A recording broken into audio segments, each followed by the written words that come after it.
Anda kembali menyaksikan Net Bali. Tim gabungan investigasi kasus penyerangan anggota Brimob Polda Bali akan buat sketsa wajah para pelaku. Sketsa wajah ini diharapkan dapat membantu proses penangkapan pelaku. Kapolda Bali Irjen Pol Petrus Golose menegaskan motif sementara penyerangan anggota Brimob di Ayana Resort adalah pencurian dengan kekerasan.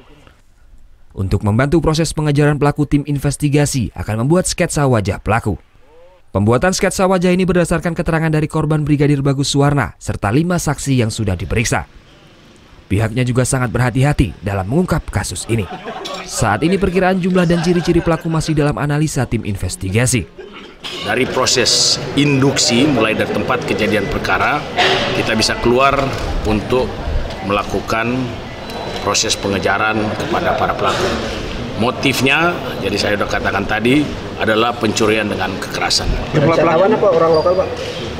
Sekarang masih dalam proses penyelidikan, nanti kalau sudah saatnya akan saya sampaikan. Selasa 8 Agustus lalu, anggota Brimob Brigadir Bagus Suwarna yang bertugas pengamanan di Ayana Resort Jimbaran ditemukan tidak sadarkan diri dengan luka lebam di bagian pipi. Senjata korban jenis SS-101 beserta 1 magazin berisi 3 peluru hampa dan 27 peluru karet hilang. Sebelumnya korban sedang istirahat dan makan siang di Rimba Resort sekitar 500 meter dari Ayana Resort. Saat ini korban dalam kondisi pemulihan. Surya Sanjaya melaporkan untuk Net.